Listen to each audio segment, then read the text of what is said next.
Night వచ్చేసి నేను జొన్న రొట్టె చేద్దాం అనేసి పిండి అయితే తీసుకున్నాను అనమాట. రెగ్యులర్గా జొన్న రొట్టెనే చేస్తూ ఉంటాను కదా, మార్నింగ్ టిఫిన్ అయినా సరే, నైట్ డిన్నర్ అయినా సరే.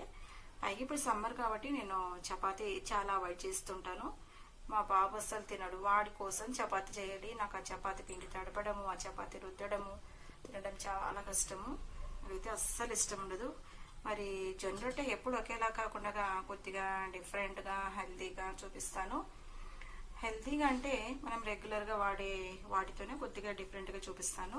మనం వాటర్ వేస్తూ ఉంటాం కదా రొట్టె చేసేటప్పుడు, వాటర్ వేస్తుంటాం కాబట్టి రొట్టె చేసేటప్పుడు అలా కాకుండా మీకు ఒక చిన్న టిప్ చూపిస్తాను.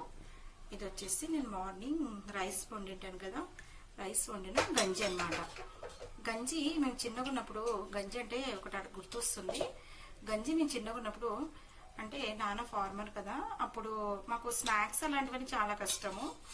అంటే నాన్న వాళ్ళ ఫాదర్ కూడా గవర్నమెంట్ ఎంప్లాయీ తను కూడా. కాకపోతే అప్పట్లో విలేజెస్లో అస్సలు స్నాక్స్ అంటే ఉండేవి కాదు. ఎంతసేపు ఉన్నా ఇంట్లో చేసిన ఫుడ్, చేనులో పండిన పంటలు, అలాగే పల్లీలు ఉంటాయి కదా పచ్చివి, అలాంటివి ఉడికించుకోవడము, తర్వాత కంది బుడ్డలు ఉంటాయి కదా అలాంటివి ఉడికించుకోవడము, అవే స్నాక్స్ ఇంట్లో చేసినవే.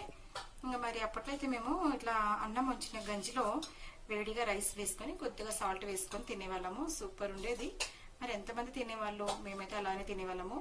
ఇప్పుడు ఏంటంటే మనం రైస్ వండుకొని గంజి అంతే పారబోస్తున్నాము. మరి అలా గంజి పారబోయకుండా నేను ఒక చిన్న టిప్ చెప్తాను, చూసేయండి. ఇప్పుడు చూడండి, ఇది గంజి కదా, మనం మార్నింగ్ రొట్టె చేసి రైస్ వండిన గంజి ఇప్పుడు ఇందులో వేసి మనము జొన్నపిండి తడుపుకోవాలన్నమాట. మనకు రొట్టె కూడా బాగా జిగటగా వస్తుంది, రొట్టె కూడా విరగదనమాట. పైగా మనకు గంజి మంచిదే కదండి. మనం గంజి అంతా పారబోసేసి వట్టి తెల్ల రైస్ తింటూ ఉంటాము. మరి ఇలా గంజి పోసుకొని రొట్టె చేసుకోండి. హెల్తీగా తిన్న వాళ్ళమైతే గంజి పారవేయము. అలాగే కొద్దిగా రైస్ వేసేసుకొని గంజిలో తినేసండి సాల్ట్ వేసుకొని.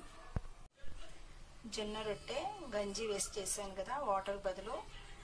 చూడండి, జొన్న రొట్టె, టమాటా కర్రీ, బాయిల్ ఎగ్, సొరకాయ కర్రీ, ఆమ్లెట్. ఆమ్లెట్ ఎంతమందికి ఇష్టం జొన్న రొట్టె కాంబినేషన్తో. ముఖ్యంగా రాయలసీమ, కర్నూలు వాళ్ళు ఆమ్లెట్ ఎక్కువ ఆనియన్ వేస్ట్ చేసుకుంటారు. ఆమ్లెట్ అలాగే జొన్న రొట్టె కాంబినేషన్తో ఎక్కువ తింటారు కర్నూలు, రాయలసీమ వాళ్ళు. మరి గంజి వేస్ట్ చేసింది కదా, రొట్టె అయితే అస్సలు డ్రై కాదనమాట, చాలా మెత్తగా ఉంటుంది, డ్రై అయిపోదు మనకు.